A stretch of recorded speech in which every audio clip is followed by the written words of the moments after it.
We're doing our Bechdel Test segment. The Bechdel Test is a measure of representation of women in film and other fiction.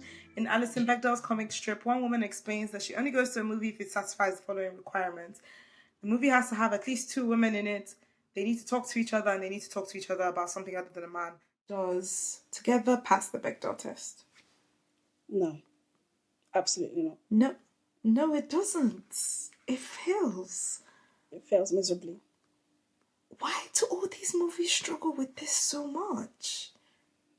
It's written by a man. Women are side characters to men. Is it really that deep? Yes. A movie that I have praised for feeling like all the people feel real, and as bizarre as it gets, I'm convinced by these characters. I'm convinced by how they engage with people. How is it that you still cannot get something as normal and regular as 2 women having a conversation to exist in this world?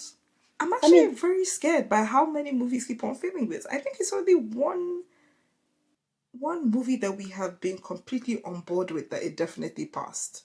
And that's both of Materialist. us. Yes. Every Who other wrote one, either one of Materialist?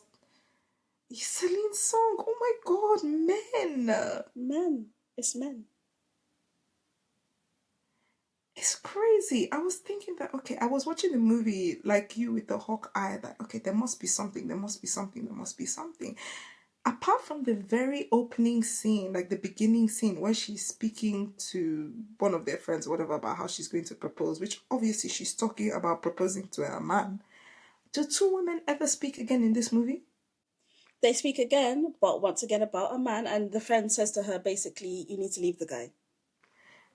Dee, I have a question for you. What's that? In the scene at the end when the parents show up and the fused version of Tim and Millie welcomes them and technically is welcoming the mother. Since Millie makes up half of that being that is greeting their mother, yes, please. Is that not a pass? Listen. So what are you trying to tell me about the gender of that androgyne? That's a multi-gender being. So then it's not a woman. That being contains a woman. No, because it's something separate from a woman. It's something that includes a woman. Separate from a woman. If I put you and a man in a room and someone interacts with both of you in the room, has that person not interacted with the woman? They're interacting with 2 people. So when they interact with a man... This is also 2 people. No, that's the whole point of the movie, that they're now 2 have become one. Like you're reading the Spice Girls? 2 have become one. The holy duality is 2 in 1. What's the problem? That doesn't mean that that each part of the 2 ceases to exist. I'm afraid not. So you're telling me that Together doesn't pass the Bechdel test? Absolutely not. Because the fused version of Tim and Millie doesn't count as a woman at all. Also, does the mum say anything? No, she doesn't. She doesn't. I don't think the mum says a damn thing. She just looks shocked. Yeah, no, it fails. It's really crazy. And it would have been so easy for a movie like this to pass. Like, she could have had another teacher in the school. She could have had a neighbor, gardener, anything. Very bizarre. Again, this is something we spoke about with Materialists.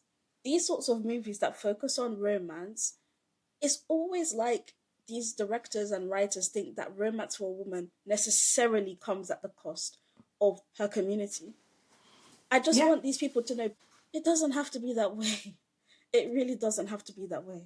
You could have given her a friend where she does a cute little kiki. Maybe the friend comes to check on her for something. It's really not that deep. I think there are some things about the character of Millie that I find interesting when viewed through a gender lens of what does it mean for a woman to not be able to imagine what it is to be single, and how society imposes that upon your brain to the point of you literally disappearing and you completely losing yourself in something.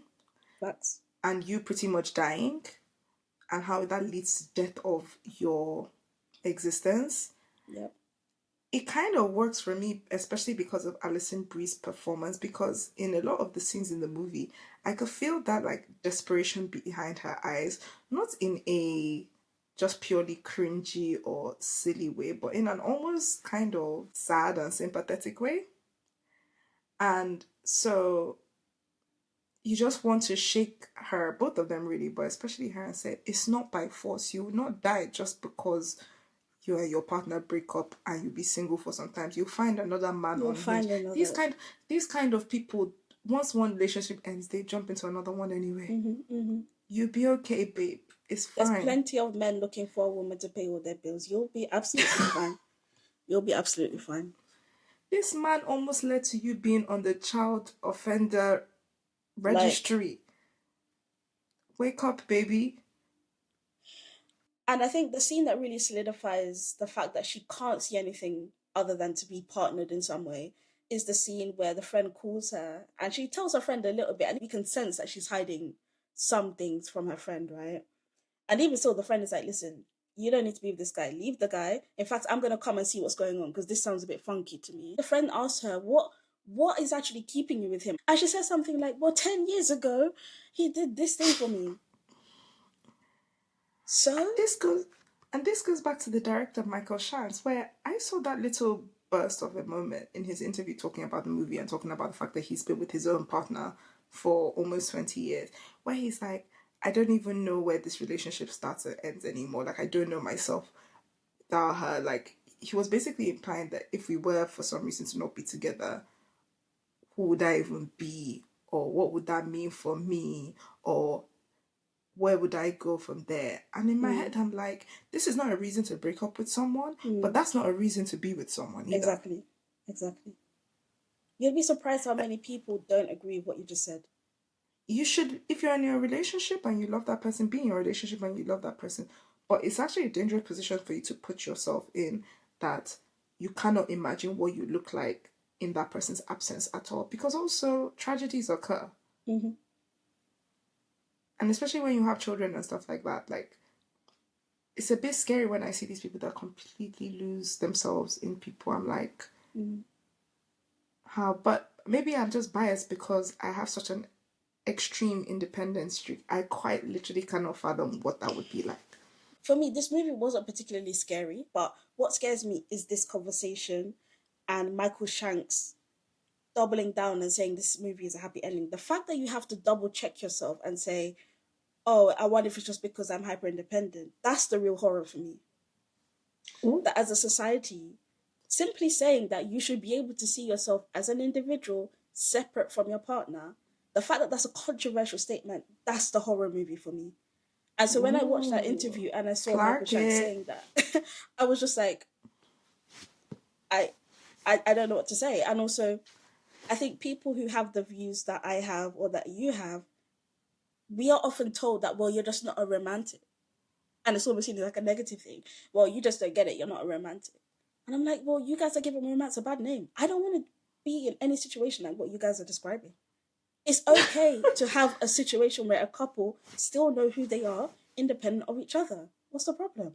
You're you're saying you don't want to fuse into your partner whilst dancing to a Spice Girls song in the So middle of literally, the woods. when I watched this movie and I saw the ending, I was like, oh, they're saying this is the horror of being in a codependent relationship. When I left the movie, I thought, okay, that's a decent ending. Like, it's a bad ending, but they're telling us something. Until I see Michael Shanks saying he's happy.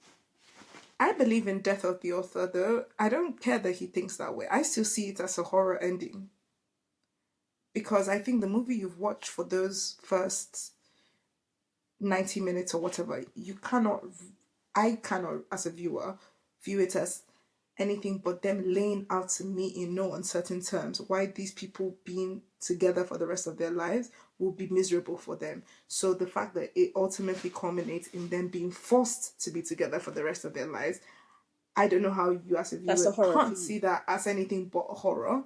Just because he seems to think otherwise, to me, doesn't really matter to me. Because again, like I Mm, said, that's his own psychosis that's going on. And mm, that's fine. mm. To be a great artist, you need to be a bit crazy.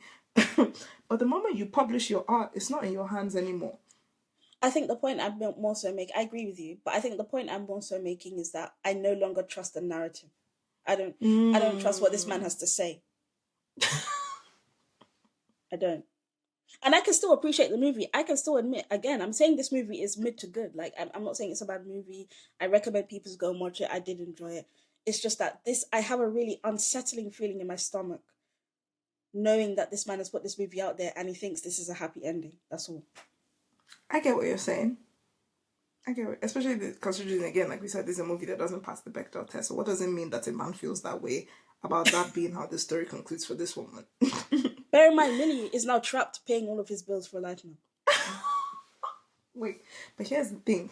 And you know another thing, they've lost their ability to get two incomes.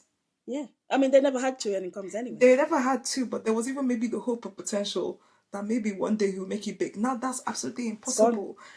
This Tilly person can't be in the school and at the gigs at the same time. You think I didn't just clock you? Why are you saying Tilly? As in Because Tilly that's the and person Tim and Billy. that's the person we saw at the end, Tilly. You're wrong for that. Do you think when Tilly shows up in school tomorrow anybody's going to ask any questions? I must say that the CGI was so uncanny valley, and I get that that was the point. They did a really good job of that. When I saw the final It product, I was was like, disorienting as "Oof!" fuck. I Yeah, literally was like, what? Like I was shocked. I should have yeah. known exactly what was coming, but the visual of it, I was like, oh my god.